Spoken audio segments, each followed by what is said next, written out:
заказға барамын ешкім мынау ешқайсы адамдар мен барамын заказ ұттым ғой қайсыл жерде жоқ ешек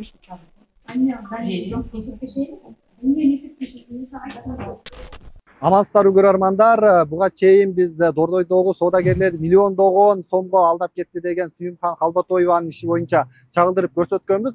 Бүгүн дагы ошол иштин дагы бир уландысы болгон жатат. Азыр кирип анда көрөлү.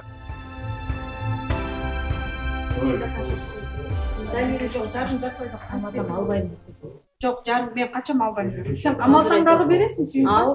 Қамалсаң да бересің. Законды жақсы білбей екенсің. Неге жарым жартылай деп отырсың? Ей, Сүйүмкан сен. Башкаларды айт. Менікінше менікі. Қачан бересің? Башқалар киім, Сүйүмкан киім. Башкалар киім. Киім башқалар. Мына деп көрсет, мына алдында тұрады. Бары салып Мен иштешеле жүрдүм. Сүйүмкан иштешип жүрөбүз. Сүйүмкан.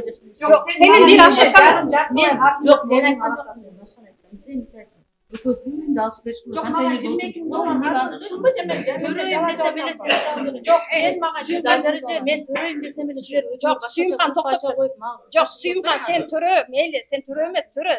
Сен телефонду алып неге качып кетесиң, Сүйүмкан? Биздин акчабызды качан бересиң? Телефонду. Кандай сонун товарларды берген?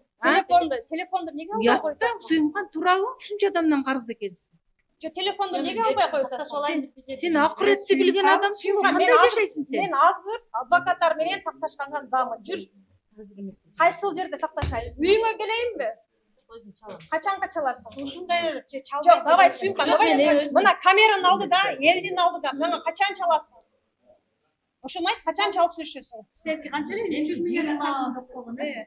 27 ошого бергин астын келем. 27-сине 27-ге келди? 27 39 жаштагы Сүйүмкан Калботоевага алдандык деп Дордой базарында иштеген 10 соодагер арыз жазып, сотко өткөн. Жалпы суммасы 12 миллион сомго чукулдайт. Жабырлануучулар ал башка дагы ондогон адамды сыздатканын айтып келет. Айыпкер буга чейин да алдамчылык беренеси менен сот жообуна тартылганы белгилүү. Мен жакшылыкча сүйлөшөлү дедим, туурабы? Мен сага жакшылыкча кел Сүйүмкан бул жака дедим. Мени түртпөсөңчү, менин жаным чыгып тур. Мен сага колум тийбейт, Сүйүмкан, түшүндүңбү? Сен канча күтүш керек? Жок, канча алдадың мени? Не сыздатасың дагы? Менин төлөй турган кредиттерим бар. Билесиңби ошону?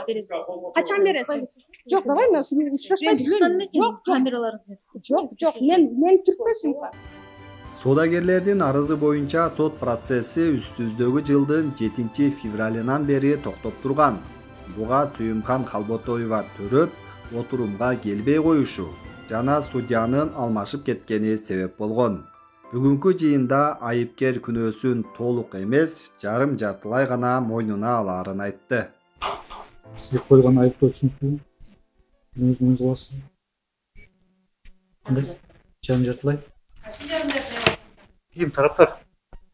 Учуп отуруңуздар. Жабырлануучулар айыпкердин жаңы төрөгөн ымыркайын балдар үйүнө тапшырып, өзүн абакка киргизүүнү талап кылууда. Анткени ал катаал жаза албаса, акчабызды кайтарбайт жана алдамчылыгын токтотпойт деп шек санап жатышат. Бул базарда иштегенде бул кыз аябай көбүнө карыз экен да. Бул группалардан аябай көбү чыгып мага келгендер деле болду да. Мен ойлоймун бул кызды бул ушинтип кача берген болсочу, төрөгөн баласын малюткага тапшырып, муну каматып эле салыш керек. Ошондо бул бизден ары бул бардыгын алдап жүрөт да. Бизден ары канчасын алдайт булчу? Хорошо, аны эми канчасын алдап, канчасын сыздатат. Мына үй бүлө, жаш үй бүлө ажырашып кетет мына айнанчы. Мен бир суроо берип кетейинчи. Сиз акчаларын берем деп айтып атасыз. Негизи бере турган ниетиңиз барбы? Кайсы убакта? Мен азыр мисалы үчүн эртең эсептешсеңиз, кайсы убакта берем деген ниетиңиз? Мына бияка кел. Мананы сен июнга жазып бердиң, туурабы? ага чейин бөлө эле жүрдүм. Ага чейин бердиң. Ага чейин эсептешет дедиң. Эмнеге келбедиң? Жок, мен тура ооруп калдым го. Канча жолу мен сага чалып аттым. Ошону кыскача айтып коесузбу? Сиз кайсыл убакта берейин деп атасыз? Берем деп атасыз го? Негизи. Эмне дейсиң? Кайсыл убакта берейин деп атасыз? Берем, ошо чыгам, буюрса 2 айдын ичинде базарга чыгам. Жок, мисалы үчүн 1 айдан кийинби, 2 айдан кийин качан берем деген Дордойго чыгам 2 айдан кийин. Иштеп анан бересизби же? Дордойго чыгам. Үйүңүздө саткан акча барбы, башка барбы? Чыга берейинчи азыр. Сен Дордойго чыгасың деп разрешение берди сага. Чыгам. Сөйлө, уже место таппайт. Жок, ошондо эми мындай бизге көрөрмандарда жалпы түшүнүктүү болуш үчүн акчаңыз барбы же иштеп анан берем деп атасызбы? Экөө тең да эми Өзүңүздө барбы акчаңыз? Жаныңыз азыр үйүн саты деп үйүңүздүн акчасы. Жооп бер ушул жердечи. Сүйүмкан, давай. Элдин Эми могу алдыда. токтосуңбу анан Токто, токтоп. жооп бердим сага. Бул Токто, жерде Сүйүмкан. эламан болду. Жок, Мен анда Сүйүмкан. жок. Токтоп тур. Бербейм, Менин именно карзымдычы. Мана менин карзымды мына 4-июлда деп туруп жазып бергенсиң, сен өзүңчү өз колуң мененчи 4 ай күттүм Сүйүмкан. Үйүм сатылсын дедиң. Үйүң сатылыптыр, туурабы? Меге бир оз чалып койбойсуң, ажар эже мен үйүм саттым деп. Качан менин карзым бересиң, ошону айтчы. Мына мисалы үчүн айып бербей жүрөт, качып кетти ажар эже. Мен тааныбайм аны. Жок, Аны мен негизи тааныбайм. телефонду даже албай атат. Аны мен тааныбайм.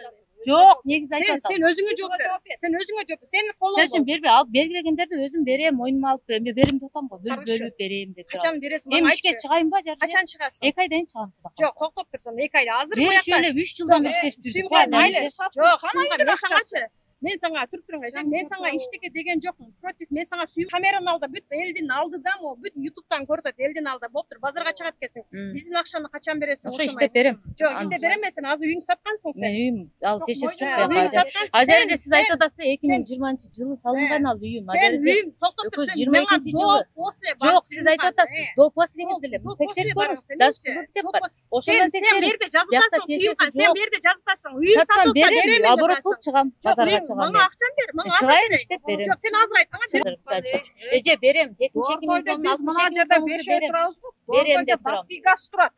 Сен Турса айтыңыз келсин анда. Мен Кака өзүм барып келсин, жолугуп эле Сүйүмкан? сонун сүйлөшүп турам алар менен.